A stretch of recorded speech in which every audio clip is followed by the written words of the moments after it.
The silver SEAL Trident glinted under harsh courtroom lights as Judge Admiral Richardson leaned forward, his voice dripping with contempt. "Staff Sergeant, that pin represents an honor you've clearly proven unworthy of. Remove it, now." The gallery of naval officers watched in anticipation as the small woman stood motionless before the bench, her hand slowly reaching toward the symbol that had cost her everything to earn. What none of them knew, including the judge, was that in 30 seconds, a whispered call sign would transform their mockery into stunned silence, and the career destruction they were witnessing would become their own. The events that led to this moment had begun 3 hours earlier, when Staff Sergeant Maya Rodriguez walked through the autumn rain toward Naval Station Norfolk's legal complex. At 5'4", with an unremarkable build concealed beneath standard Navy working uniform Type 3, she moved with the measured pace of someone accustomed to drawing minimal attention. Her dark hair was pulled back in a regulation bun, revealing a thin scar that traced along her jawline, barely visible unless someone looked closely. Which most people didn't. Maya had learned long ago that being underestimated was often an advantage, especially in situations where others expected someone more imposing.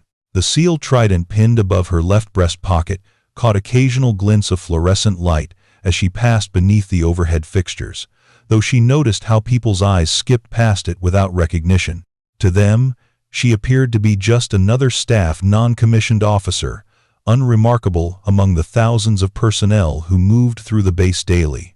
The security checkpoint buzzed with typical morning activity. Junior personnel hurried past, clutching coffee cups and manila folders, their conversations a mixture of official business and weekend plans. Maya presented her military ID to the guard, a young petty officer 3rd class whose name tape read Harrison. Staff Sergeant Rodriguez. Harrison read from the ID, his tone carrying the casual authority of someone manning a routine post. "Purpose of visit? Court-martial hearing, courtroom C," Maya replied, her voice steady and unremarkable. Harrison's eyebrows rose slightly as he consulted his computer screen. "You're not listed as counsel or witness."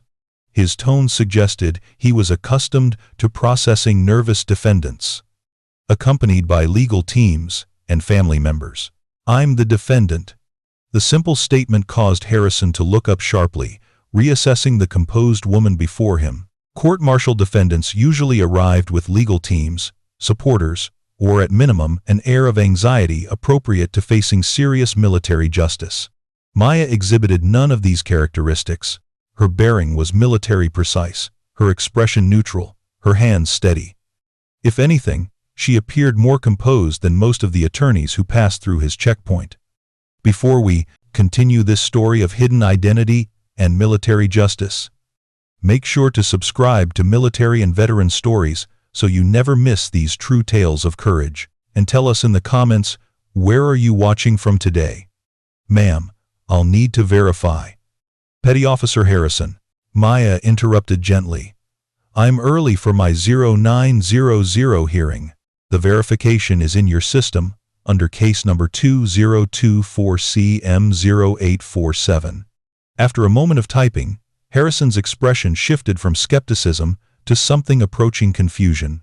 The charges listed on his screen were serious enough to warrant significant legal representation, yet the woman before him stood alone. "Yes, ma'am. Proceed to the 3rd floor." As Maya passed through the metal detector, she noticed Harrison's continued scrutiny in her peripheral vision. The young sailor was clearly puzzled by her calm demeanor. Most defendants he'd processed showed visible signs of stress. What Harrison couldn't see was the tactical assessment occurring behind Maya's composed exterior. Sightlines evaluated, exit routes noted, potential threats identified and cataloged. The elevator carried her to the 3rd floor in silence, though Maya used the brief journey to conduct final mental preparations. Operational planning was a skill that transferred seamlessly from combat zones to courtrooms. Assess the terrain, identify potential threats, maintain situational awareness, adapt as circumstances evolved.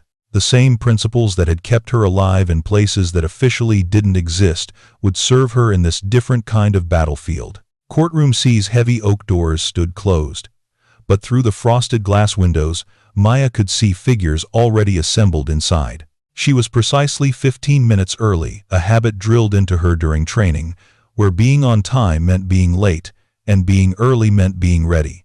In the teams, punctuality was more than courtesy, it was survival. A small bench outside the courtroom provided a position with clear sightlines down both directions of the corridor. Maya took a seat, back straight, hands resting calmly on her knees.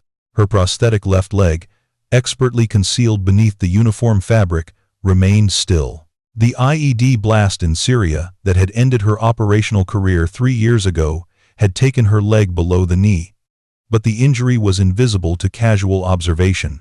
Maya had worked extensively to ensure her gait betrayed no weakness, her stance revealed no limitation. Staff Sergeant Rodriguez? The voice belonged to Commander Patricia Wells, JAG Corps, whose approach Maya had heard but not acknowledged until directly addressed. At 45, Wells carried herself with the confidence of an attorney who had handled hundreds of military cases. Her pressed uniform and polished insignia spoke to attention to detail that extended beyond mere regulation compliance.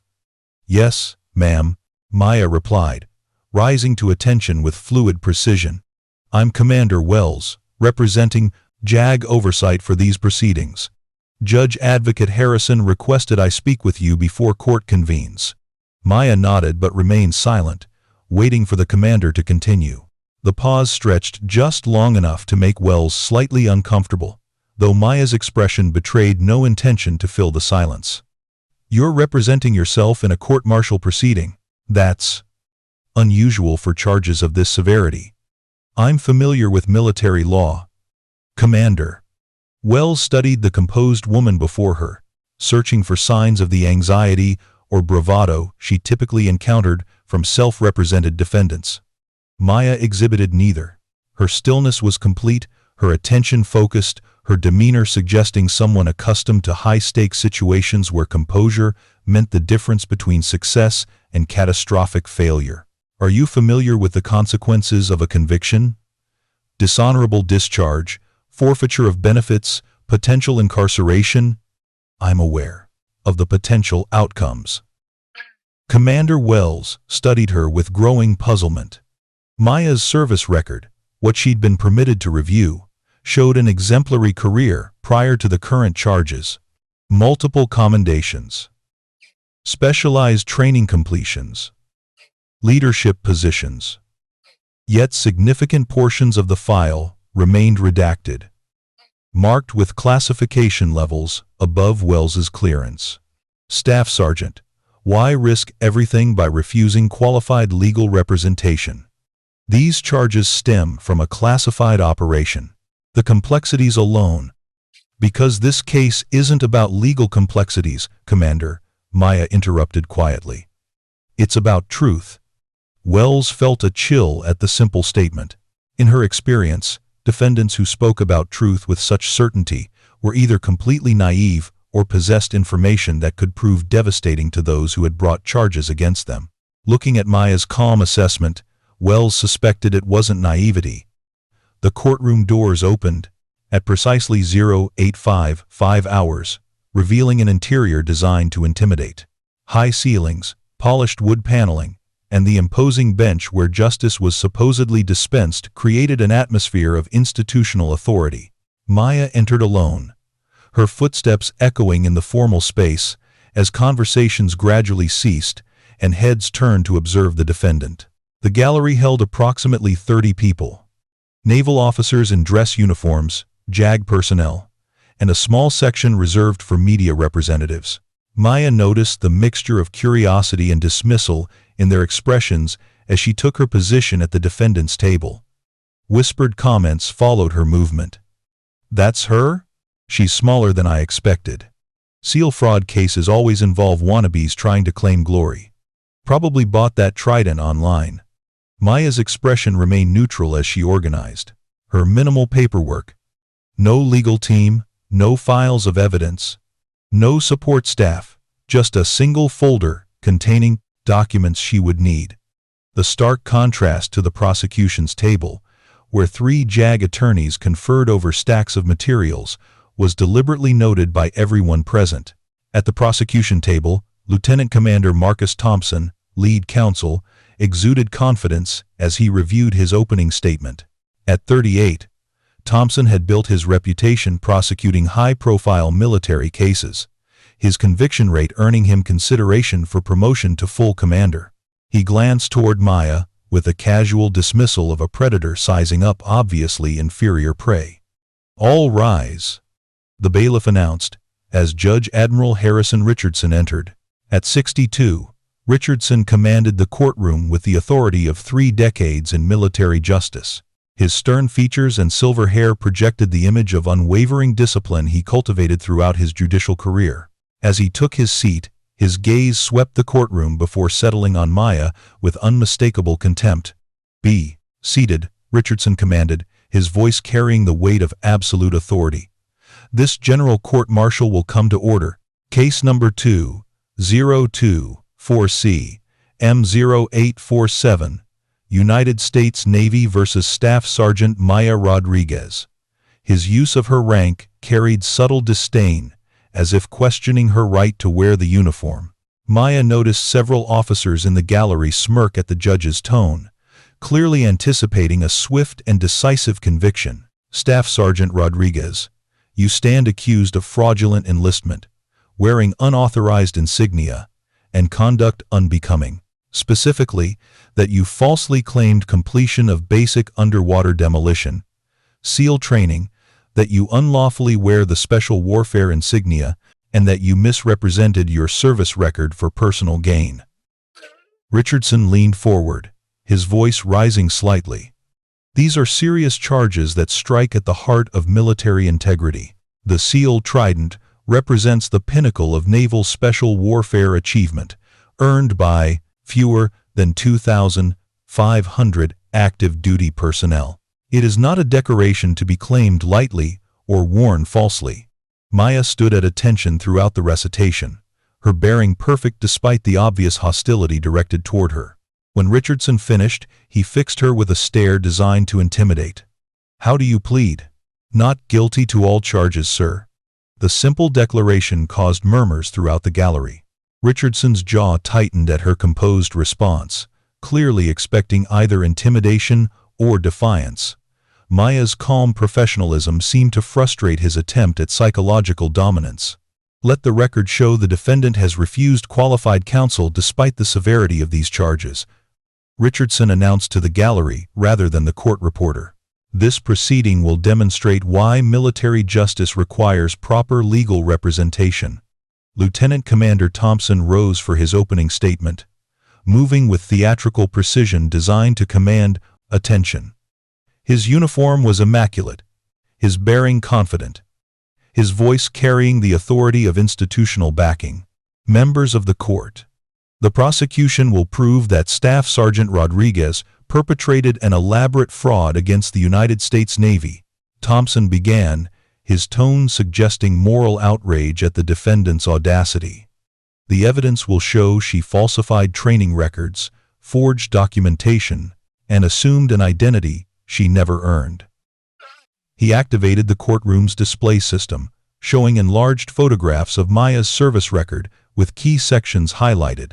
The documents appeared authentic, but Thompson's presentation suggested deeper deception. The defendant's claimed completion of BUD/S training cannot be verified through official channels. Her supposed assignment to naval special warfare units lacks documentation. Most damning, her alleged participation in classified operations shows no corroboration in accessible records. Thompson paused for effect, allowing his implications to sink into the minds of those assembled. The SEAL community is small, close-knit, and protective of its reputation. Real SEALs know each other, especially female operators, given their rarity. Yet none of the witnesses we will call recognize Staff Sergeant Rodriguez. He gestured toward the prosecution table, where several men in dress uniforms sat with obvious displeasure. Master Chief Ramirez, Senior Chief Johnson, and Chief Petty Officer Walsh all with decades of SEAL experience, will testify that they have never served with, trained with, or even heard of the defendant.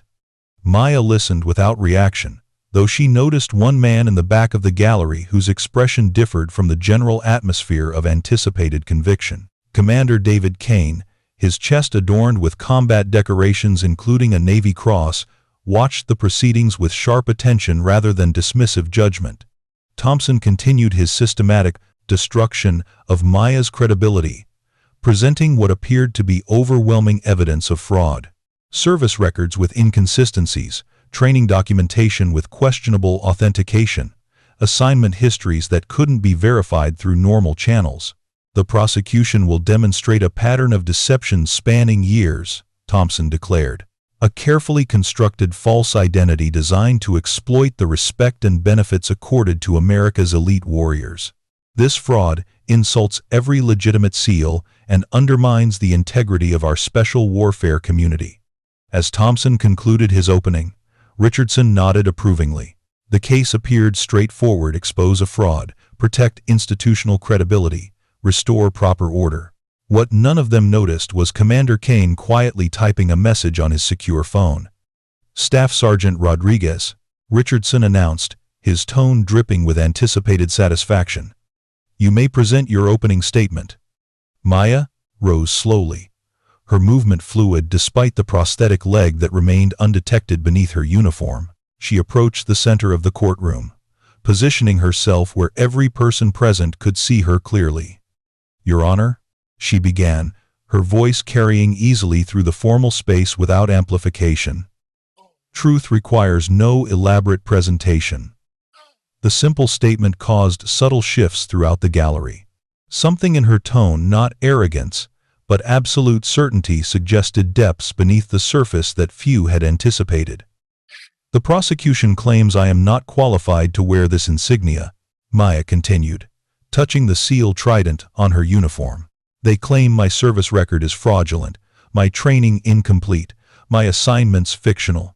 She paused, meeting Richardson's gaze directly. By the conclusion of these proceedings, that will be established as fact or disproven beyond doubt. Maya returned to her table without flourish, without dramatic gestures, without the legal maneuvering expected from someone facing career-ending charges. Her confidence was understated but unmistakable, creating an undercurrent of uncertainty in a room where conviction had seemed predetermined. Richardson frowned at the brevity of her statement. That's all, Staff Sergeant.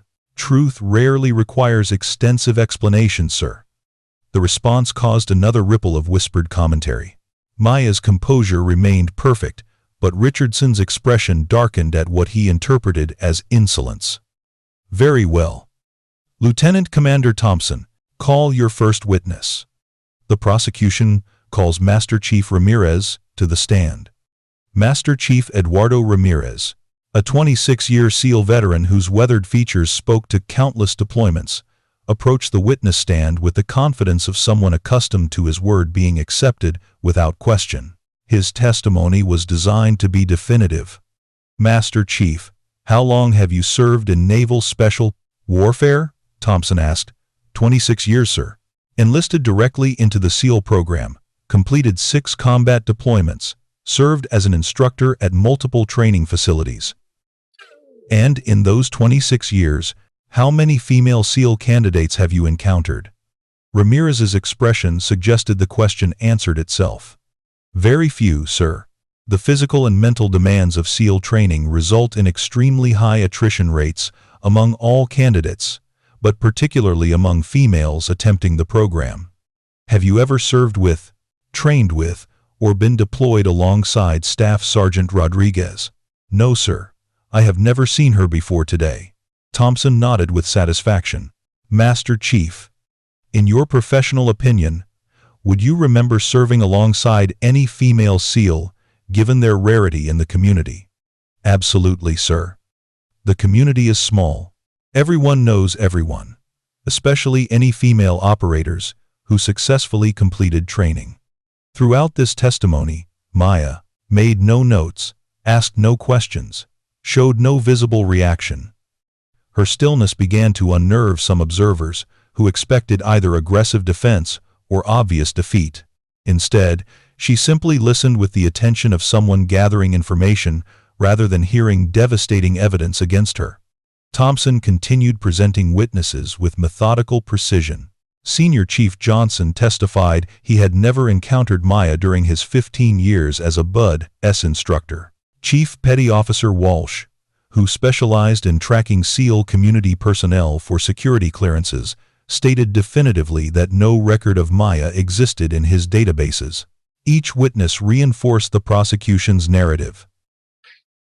Maya was an outsider attempting to claim membership in an exclusive brotherhood she had never earned the right to join. The testimony was professional, detailed, and seemingly comprehensive, yet subtle inconsistencies began emerging for those paying close attention. When Thompson asked specific questions about training protocols or operational procedures, Maya's micro-expressions suggested familiarity with references that should have been meaningless to an outsider. She nodded almost imperceptibly when witnesses mentioned classified training techniques, straightened slightly when certain unit designations were referenced. Commander Kane, still observing from the gallery's rear section, noticed these subtle responses. His own extensive SEAL experience allowed him to recognize the signs of someone who had lived the realities being described, not merely studied them from outside. Staff Sergeant Rodriguez Richardson announced as the morning session neared conclusion, "You may cross-examine these witnesses." Maya rose, approaching Master Chief Ramirez with respectful bearing. Her questions were precise, focused, and revealed knowledge that surprised everyone present. "Master Chief, you testified that you've served at multiple training facilities. Did that include the classified preparation course for Tier 1 operations?" Ramirez hesitated, glancing toward Thompson before answering. "I cannot discuss classified training programs in this setting." "Of course. But you would agree that certain specialized training occurs beyond standard BUD/S completion?" "Yes. That's common knowledge." Maya nodded. "And personnel selected for such training often receive classification levels that restrict their visibility in standard databases?" Thompson rose immediately. "Objection, Your Honor. The defendant is fishing for classified information beyond the scope of these proceedings." Richardson sustained the objection, but Maya had made her point. The possibility that standard databases might not contain complete records had been introduced. Her questioning of Senior Chief Johnson proved similarly subtle but effective. "Chief, your testimony addressed BUD/S instruction over 15 years. Were you present for every training class during that period?" "Not every class, no. Instructors rotate between different programs. So it would be possible for a candidate to complete training during periods when you were assigned elsewhere." Johnson's confidence wavered slightly. "Possible? But unlikely. I wouldn't hear about any female graduates. Unless those graduates were immediately assigned to classified programs requiring operational security?" Again Thompson objected, and again Richardson sustained, but the seed of doubt had been planted. Maya's questions suggested knowledge of training and classification systems that an outsider shouldn't possess. Chief Walsh's testimony provided the most interesting exchange. When Maya asked about database access limitations, Walsh confidently stated his systems contained comprehensive SEAL community records. "Chief, do those databases include personnel assigned to development group operations?" Maya asked, referencing the classified designation for SEAL Team 6. Walsh hesitated before answering. "I cannot discuss specific unit assignments. But you would agree that certain assignments require security protocols that limit database visibility. That's classified information." Maya smiled slightly, the first emotion she had displayed throughout the proceedings. "So your comprehensive database might not actually be comprehensive?" The implication hung in the air, as Walsh struggled to answer without revealing classified information. Thompson's repeated objections couldn't erase the possibility that Maya's absence from standard records might reflect security protocols rather than fraud. As the morning session concluded, Richardson's confidence had diminished noticeably. Maya's precise questions demonstrated familiarity with SEAL community structures and classification systems that seemed impossible for an outsider to possess.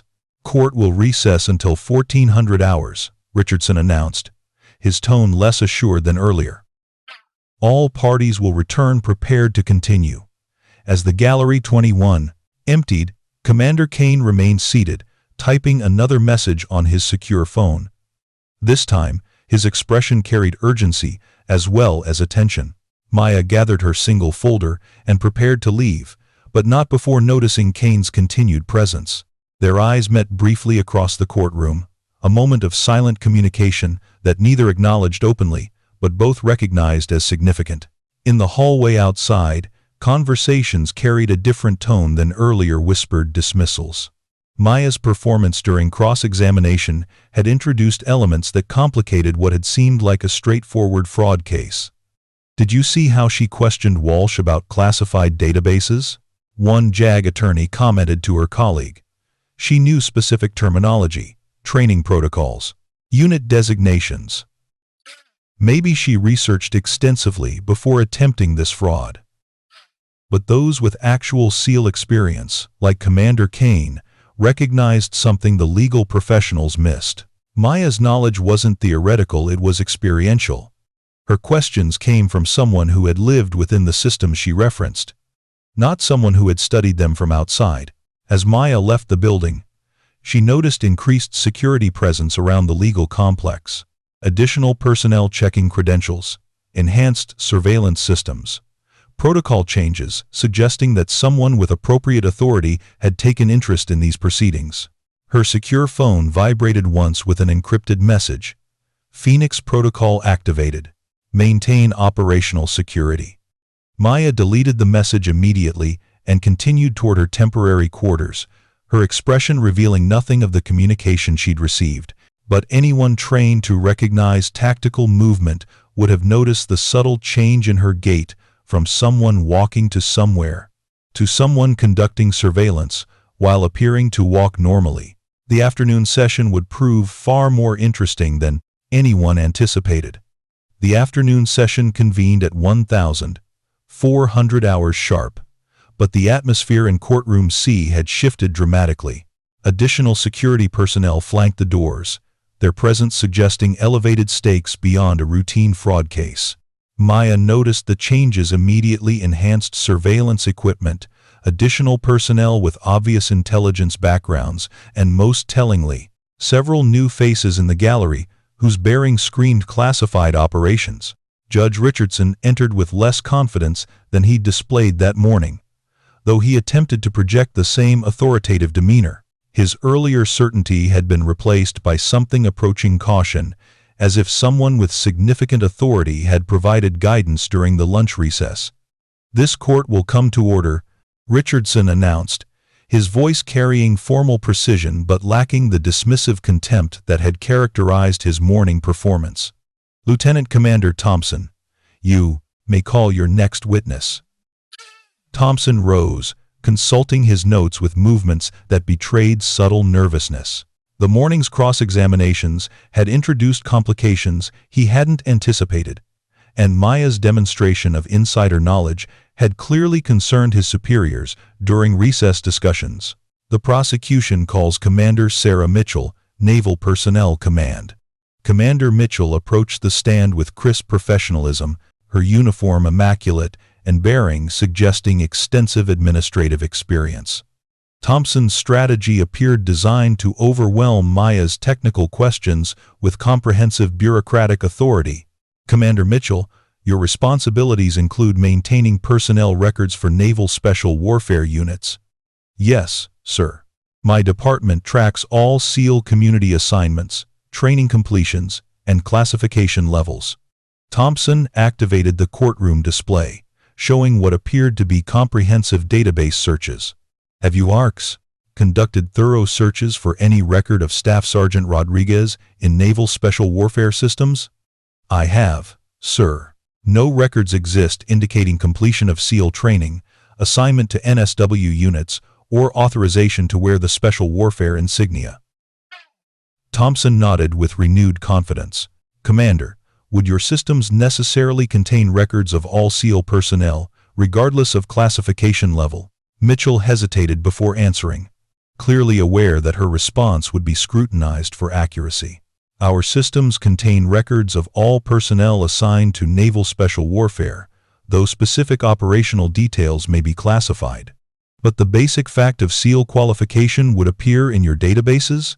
Yes, sir. SEAL qualification is a matter of record, regardless of subsequent assignment classifications. Thompson appeared satisfied with this testimony. Believing he had closed the loophole, Maya's questions had opened. He turned toward the defense table with obvious confidence. Your witness, Staff Sergeant. Maya rose, approaching Commander Mitchell with the same respectful bearing she had shown previous witnesses, but this time, her questions carried additional precision, as if she had been waiting for this specific testimony. Commander Mitchell, your database searches covered what time period? The past 15 years, comprehensively. Earlier records were also checked, though with less detail due to system limitations. Maya nodded thoughtfully. Did your searches include the DevGru personnel tracking system? Mitchell's expression flickered with uncertainty. I'm not familiar with that specific system designation.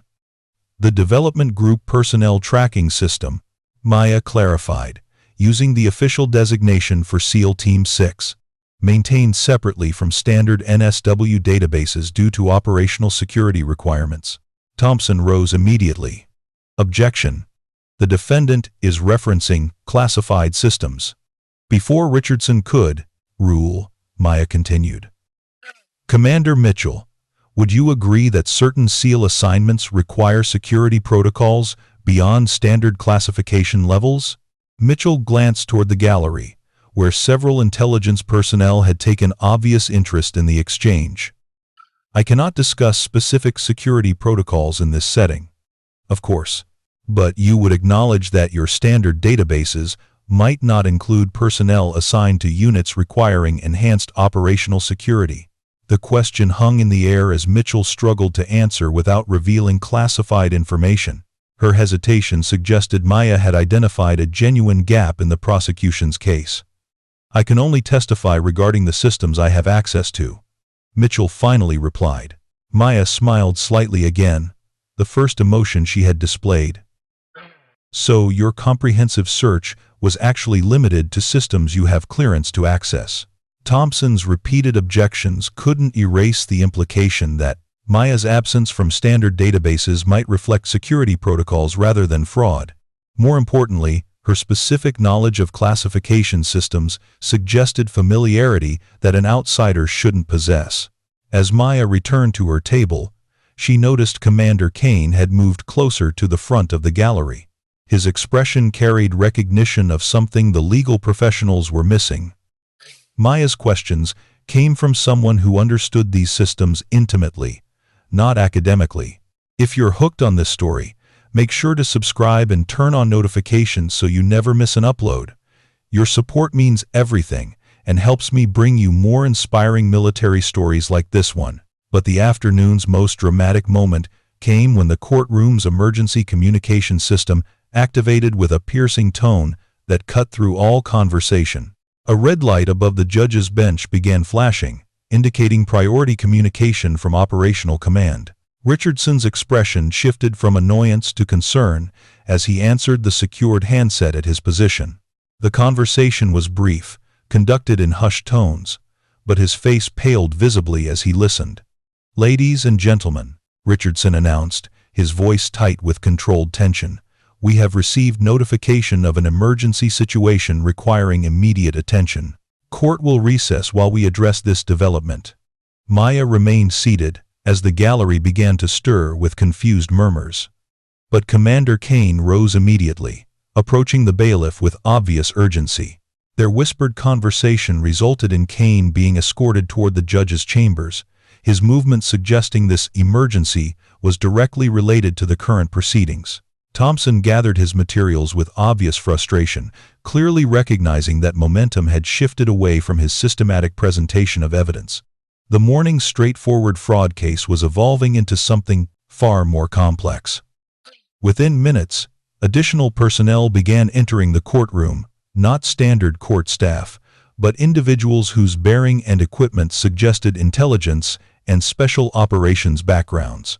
Maya observed their arrival with calm interest, noting communication equipment that exceeded standard courtroom requirements. Commander Wells approached Maya's table, her expression carrying new uncertainty. "Staff Sergeant, I've been instructed to inform you that your security clearance is being expedited for review, pending verification of certain operational details." Maya nodded without surprise, as if she had expected this development. "How long for the review process?" "Unknown. The request has been submitted at the highest priority level." As Wells departed, Maya noticed she was no longer alone in the courtroom. Two men in civilian clothes had positioned themselves near the exits, not obviously threatening, but clearly there to ensure she remained available for whatever came next.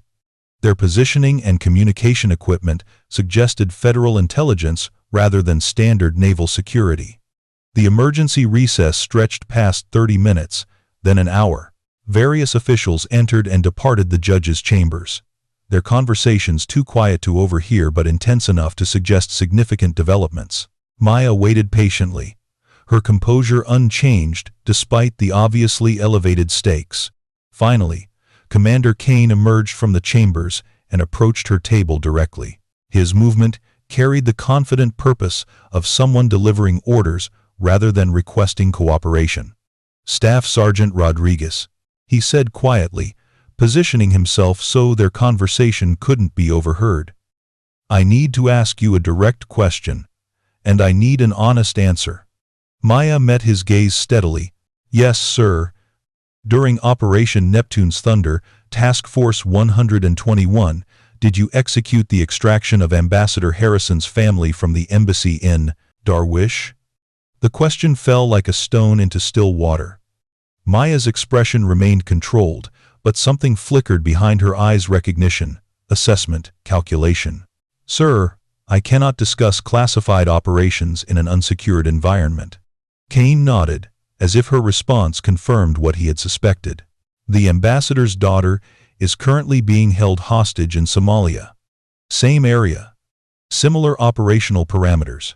The task force commander has specifically requested the operator call sign Phantom for extraction planning." Maya's stillness became absolute.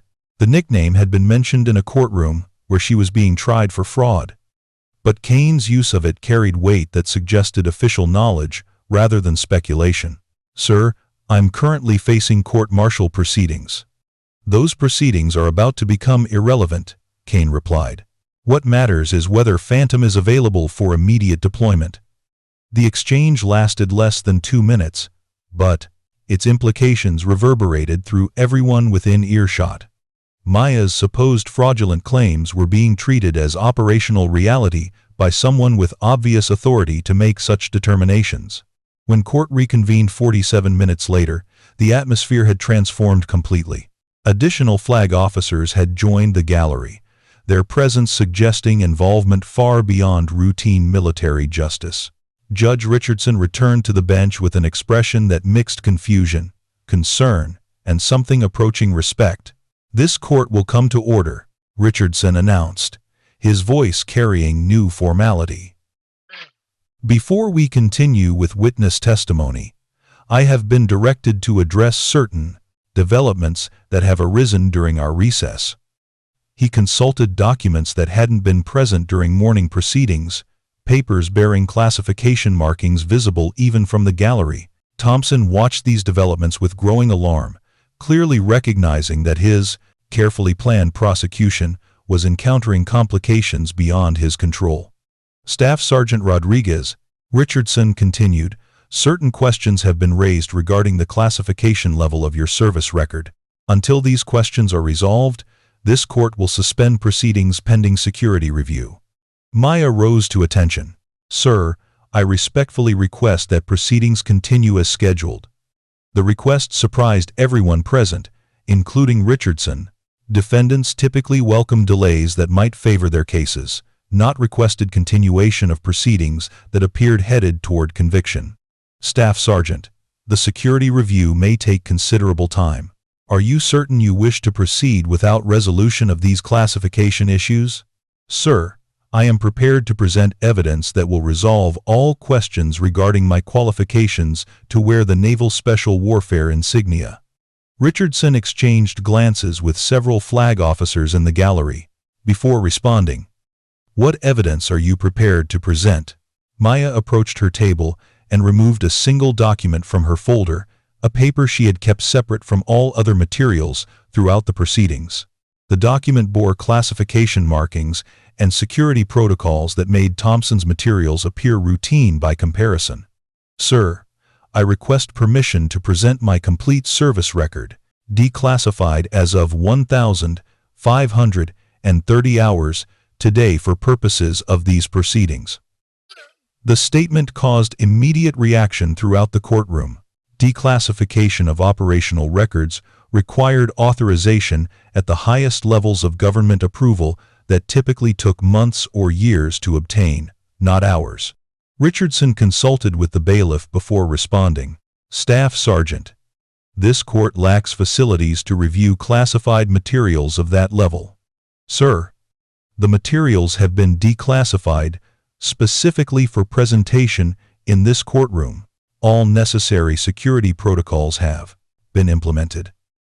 As if summoned by her words, additional technical personnel began entering the courtroom, carrying equipment that transformed the formal legal setting into something approaching a classified briefing room. Screens were positioned, communication systems activated, and security measures implemented that exceeded anything the courtroom had previously accommodated.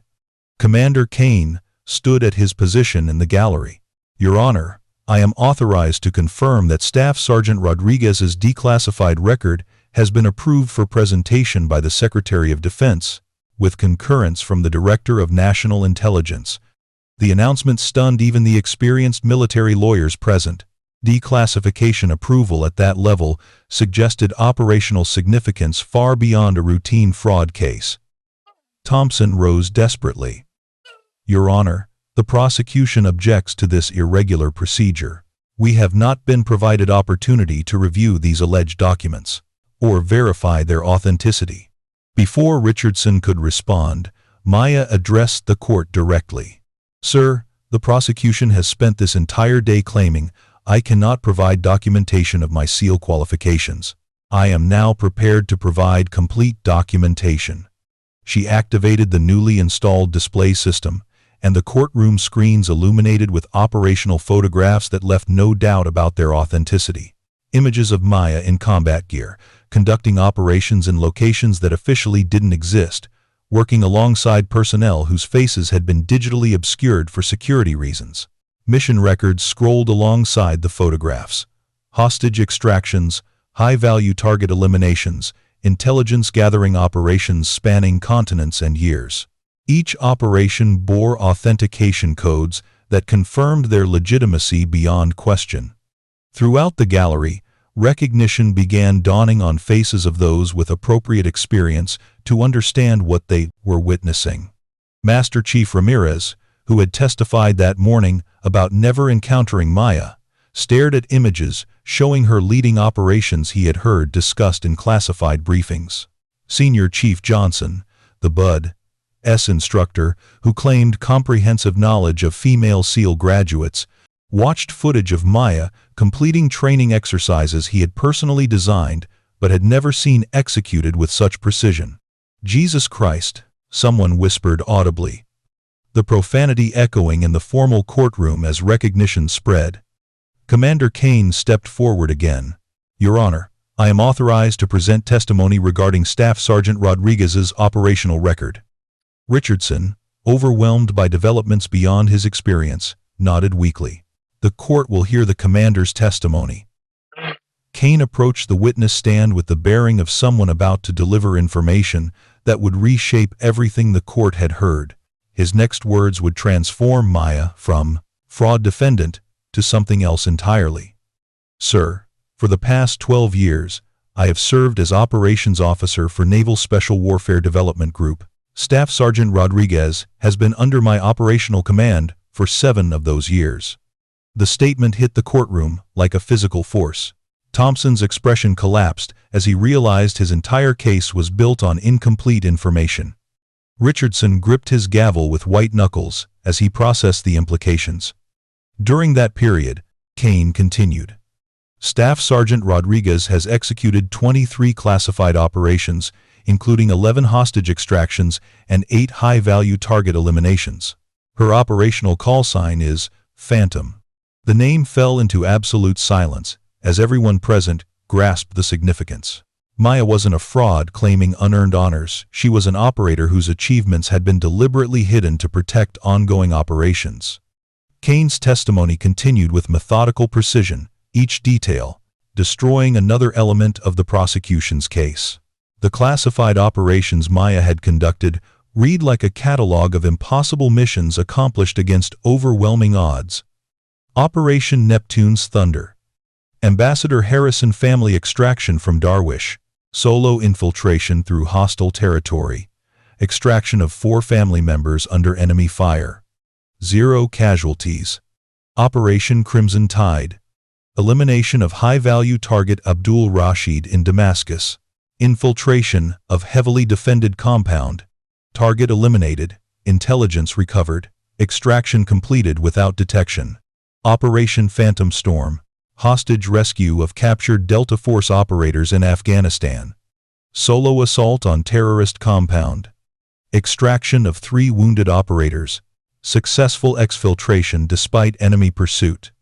Each operation description caused visible reactions from those in the gallery with appropriate clearance to understand the complexity involved.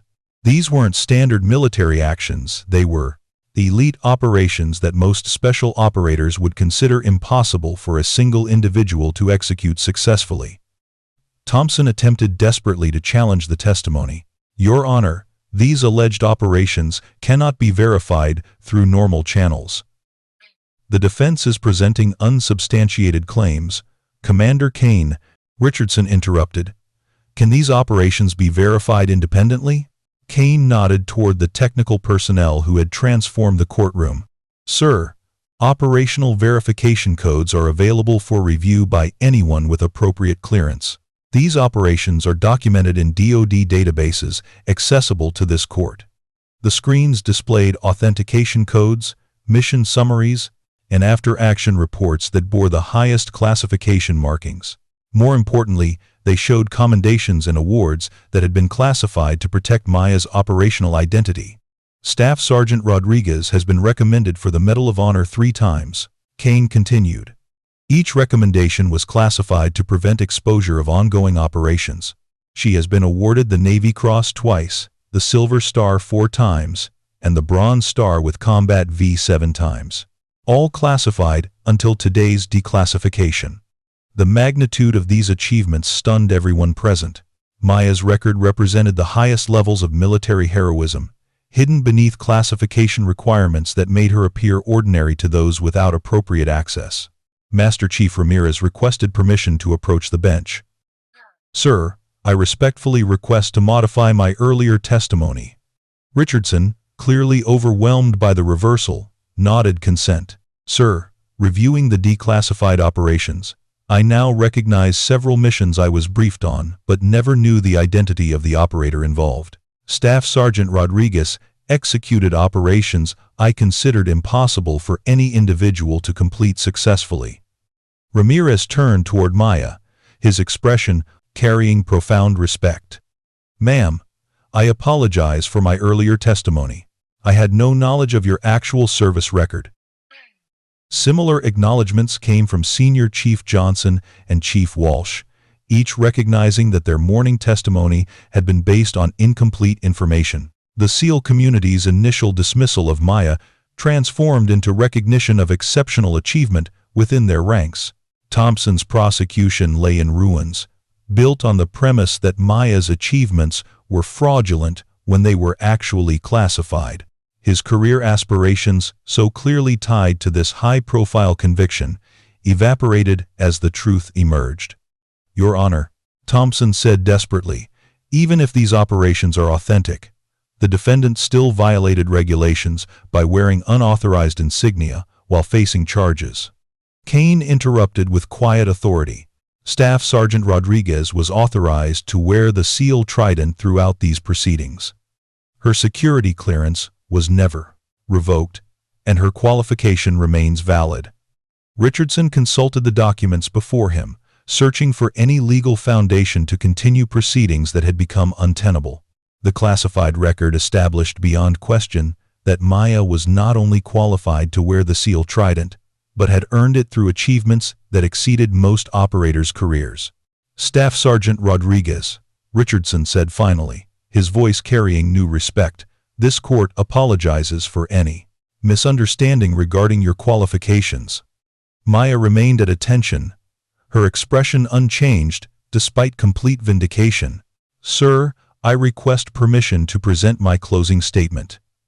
Richardson nodded, no longer the confident judge who had opened proceedings that morning, but a man recognizing he had nearly committed a significant injustice.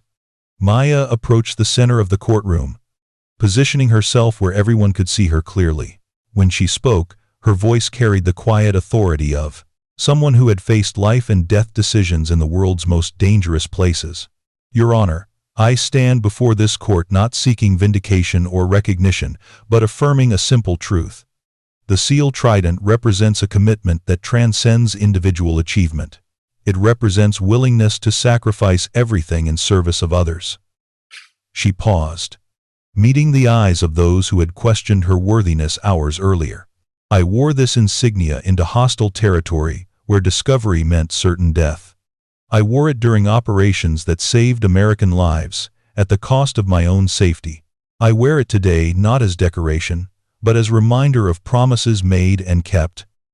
Maya touched the trident on her uniform, the same insignia Judge Richardson had ordered her to remove that morning. "This pin represents every operator who died completing missions the world will never know about. It honors sacrifices made in places that don't exist, by people whose names will never appear in history books. To wear it fraudulently would dishonor their memory. To remove it without just cause would be equally dishonorable." She looked directly at Richardson. "Sir, I have never been unworthy of this insignia. I have simply served in ways that required that worthiness to remain hidden." The courtroom fell into absolute silence as the weight of her words settled over everyone present. Maya's service record established her as one of the most decorated operators in SEAL history, her achievements hidden to protect ongoing operations and national security. As Maya's closing statement concluded, the courtroom remained suspended in absolute silence. Her words had transformed the proceedings from a fraud trial into something approaching a military ceremony. Her quiet dignity, commanding respect that courtroom authority could not manufacture. Judge Richardson struggled visibly with the magnitude of his error, his earlier contempt now revealed as profound misjudgment. The classified record, spread across multiple screens, showed achievements that placed Maya among the most elite operators in military history, her service deliberately hidden beneath layers of operational security that had made her appear ordinary to those without appropriate access. "Staff Sergeant Rodriguez," Richardson began, his voice carrying newfound respect tinged with embarrassment, "this court formally dismisses all charges against you. The evidence clearly establishes your qualifications exceed any reasonable standard for wearing the Naval Special Warfare insignia."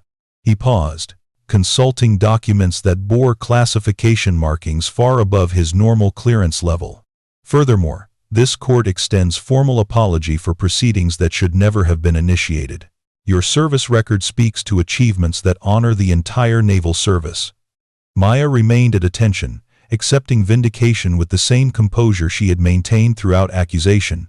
But something shifted in the courtroom atmosphere as Richardson spoke, a recognition spreading among those present that they had witnessed something extraordinary.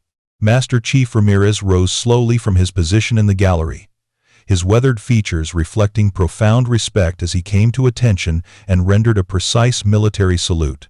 The gesture carried weight beyond mere protocol, It was acknowledgement from one warrior to another, recognition of achievements that transcended rank or regulation. "Ma'am," Ramirez said quietly, his voice carrying across the silent courtroom, "it has been an honor to serve in the same community."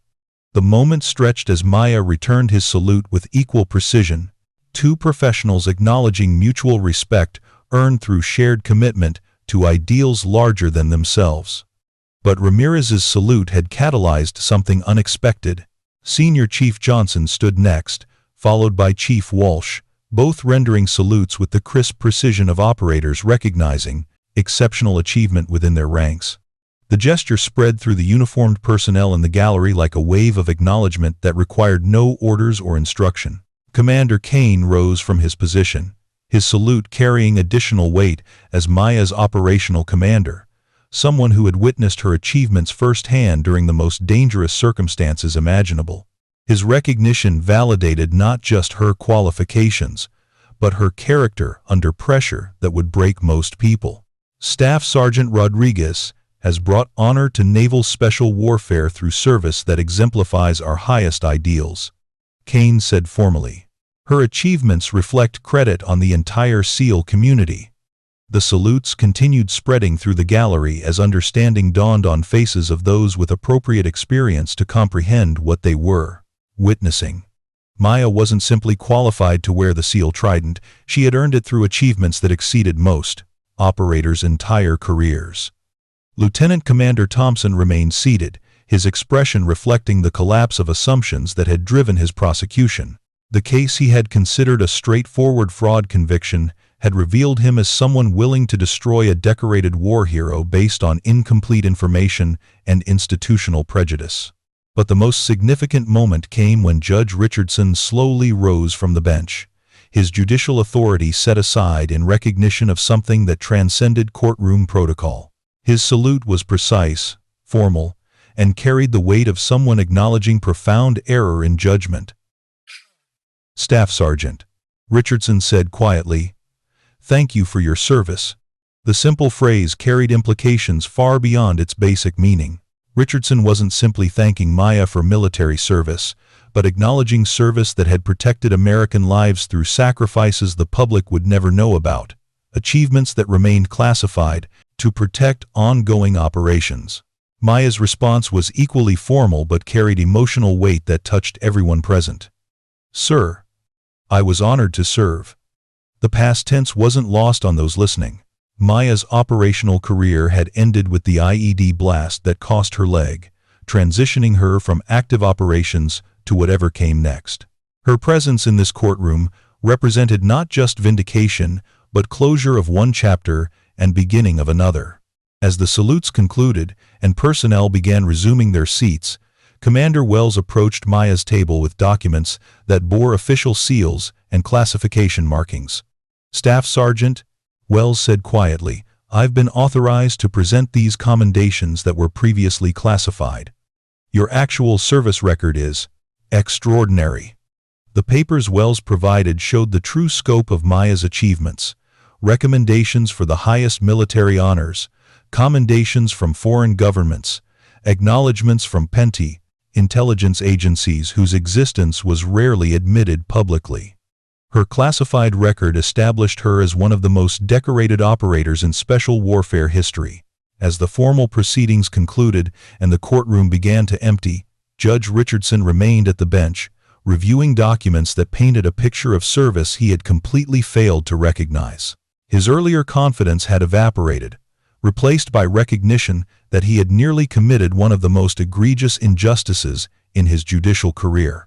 Thompson approached the bench with obvious reluctance, his career aspirations now tied to a prosecution that had revealed him as either incompetent or malicious. His systematic destruction of Maya's credibility had been based on information deliberately incomplete to protect operational security. "Your Honor," Thompson said quietly, "I request permission to formally apologize to Staff Sergeant Rodriguez for the prosecution's misunderstanding of the situation." Richardson nodded grimly. "Lieutenant Commander, this court will conduct a formal review of how these charges came to be filed. Someone with access to Staff Sergeant Rodriguez's actual record should have prevented these proceedings from occurring. The implication hung heavily in the courtroom air. Thompson's prosecution hadn't been based on random error, but on willful ignorance of classification systems that should have indicated Maya's service record was incomplete in standard databases. His eagerness to prosecute had overcome professional obligation to thoroughly investigate before filing charges.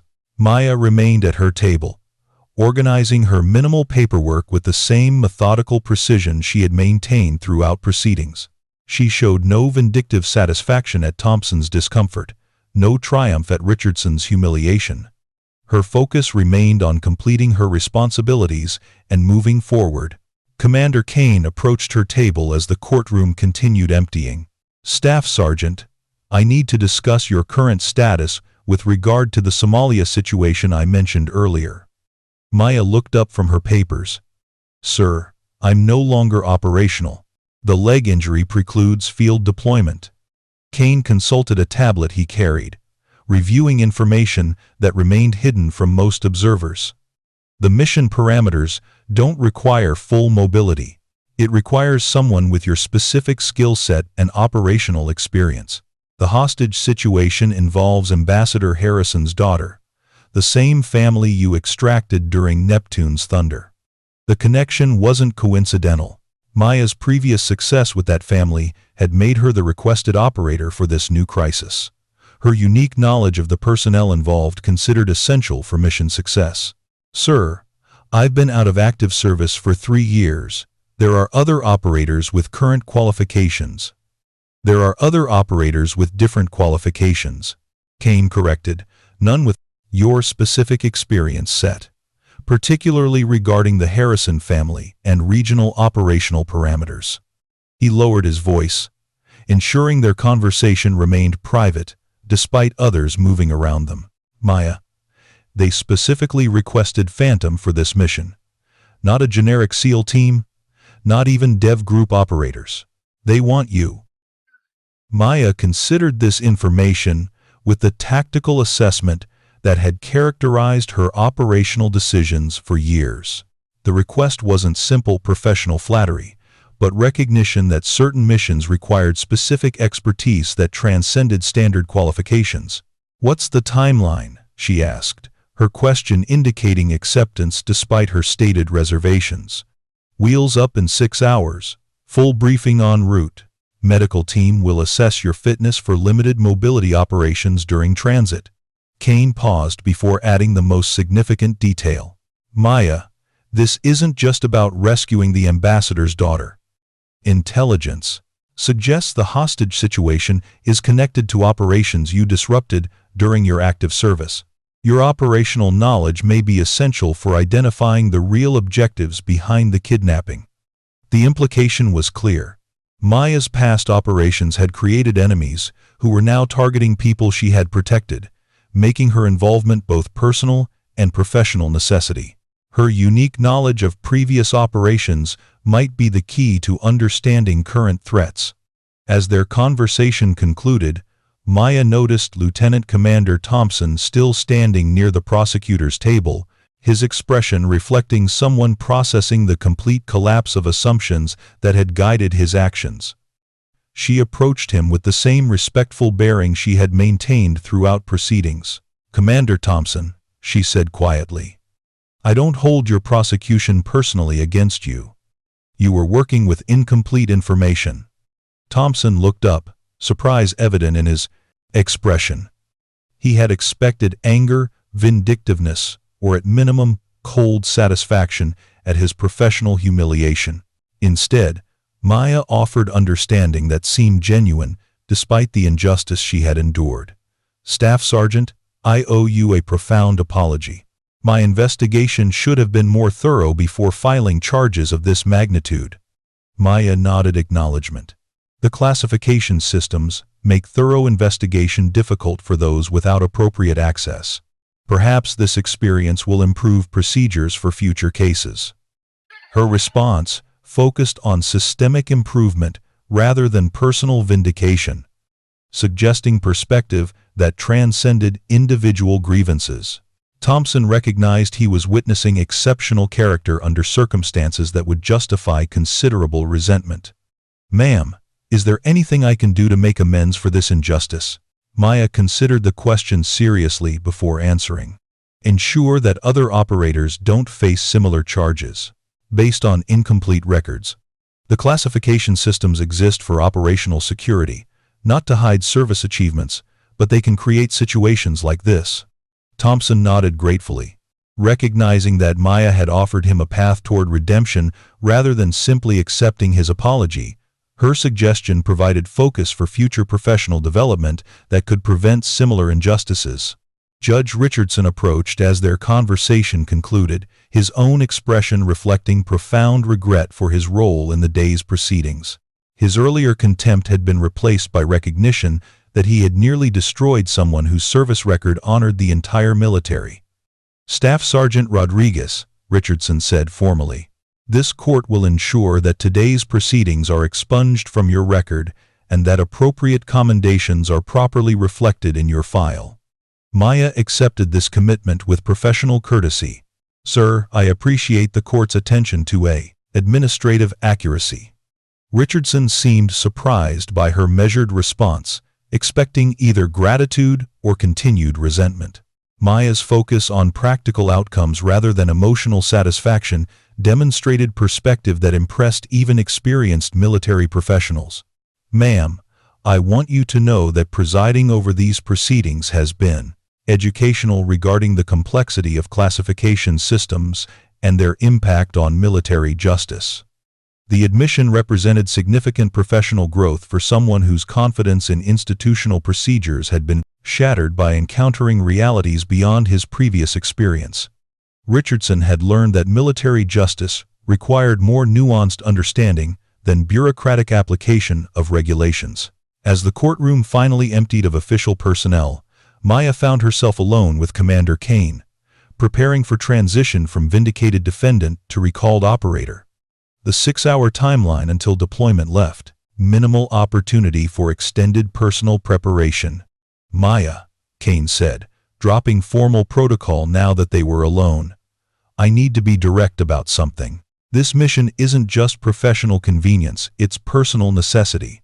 He activated his tablet, showing her photographs that made her expression tighten with recognition. "The group holding Ambassador Harrison's daughter has been identified as connected to the Damascus operation where you eliminated Abdul Rashid. Intelligence suggests this kidnapping is specifically designed to draw you out." The tactical implications were immediately clear to Maya. "They're using the ambassador's daughter as bait to target me specifically. That's our assessment, which means sending anyone else would endanger both the hostage and the rescue team, since the operational parameters have been designed around your specific capabilities and limitations." Kane paused before delivering the most significant information. "Maya, they know about your leg. The hostage location has been specifically chosen to minimize mobility requirements while maximizing the need for your particular skill set. The revelation that enemy intelligence had detailed knowledge of her current limitations created operational complexity beyond standard rescue missions. This wasn't simply about extracting a hostage, but about confronting adversaries who had been planning this operation for years. How much do they know about my current status?" Maya asked, recognizing that enemy intelligence would determine mission parameters as much as friendly capabilities. "Enough to design an operation they believe will force your involvement while maximizing their advantages," Kane replied. "But intelligence works both ways. Their knowledge of your limitations also reveals their operational assumptions, which creates opportunities for exploitation." Maya smiled slightly, the first expression of satisfaction she had shown all day. Enemy intelligence that seemed advantageous often created vulnerabilities for those willing to think beyond obvious tactical considerations. "What support assets are available?" she asked, transitioning into operational planning mode that had characterized her active service career. Kane provided details of available resources: drone surveillance, communications support, medical extraction capabilities, and rapid response teams positioned to provide assistance if needed. But the core mission would remain what it had always been. For Maya's operations, individual infiltration, and extraction against overwhelming odds. Transportation to the operational area, Maya continued her assessment. Direct flight to regional staging area. Then insertion via helicopter, to minimize ground movement requirements. Kane replied. Medical team will provide mobility assessment and equipment modifications during transit. The conversation continued with technical details that transformed the day's courtroom vindication into practical preparation for immediate deployment. Maya's transition from fraud defendant to recalled operator occurred with the same professionalism that had characterized her throughout proceedings. As they prepared to leave the courthouse, Maya paused at the defendant's table where she had spent the day facing charges that could have destroyed her career. The contrast between morning's accusations and afternoon's recognition illustrated how quickly circumstances could change when truth finally emerged. Maya, Kane said quietly, there's one more thing. The classification review that enabled today's declassification wasn't coincidental. Someone with significant authority has been monitoring these proceedings and ensuring that justice prevailed. The implication suggested that Maya's situation had attracted attention at the highest levels of government, though the specific individuals involved remained unidentified. Her service record had apparently earned advocates she didn't know existed. Any idea who? Maya asked, though her tone suggested she didn't expect a direct answer. Someone who understands the cost of exceptional service and refuses to let it be punished by institutional ignorance, Kane replied cryptically. As they left the courthouse, Maya noticed the security presence around the building had increased substantially during the afternoon proceedings. Additional personnel, enhanced surveillance systems, and communication equipment suggested that today's events had attracted attention far beyond routine military justice.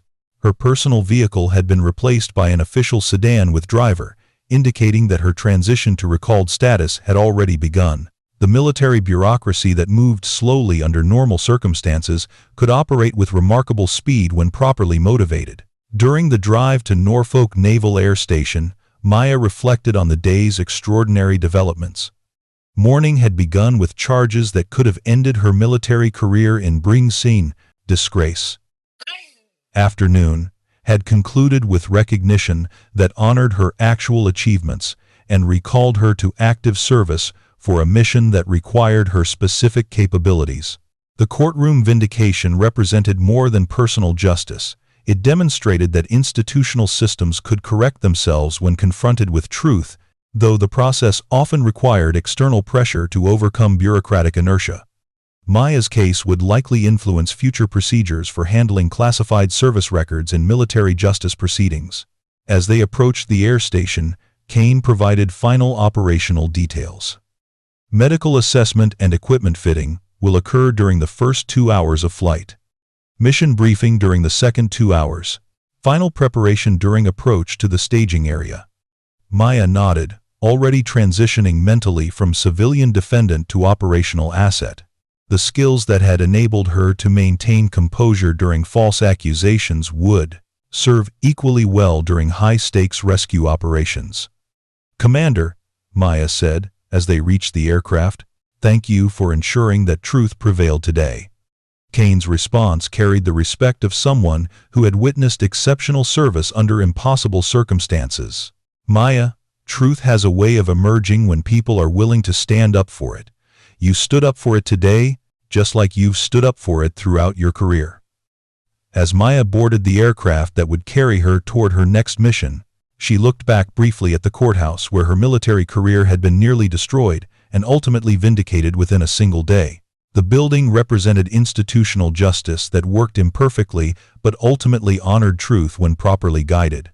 The aircraft engines spooled up as Maya settled into her seat, already receiving mission briefings on secure tablets that outlined operational parameters for rescuing Ambassador Harrison's daughter. The day that had begun with accusations of fraud was concluding with preparation for another classified operation that would remain hidden from public recognition. But recognition had never been Maya's motivation. Service was its own reward, and duty its own honor. The SEAL Trident on her uniform represented commitment to ideals larger than personal advancement. principles that transcended individual recognition or institutional acknowledgement. As the aircraft lifted off toward her next mission, Maya touched the trident pin that Judge Richardson had ordered her to remove that morning.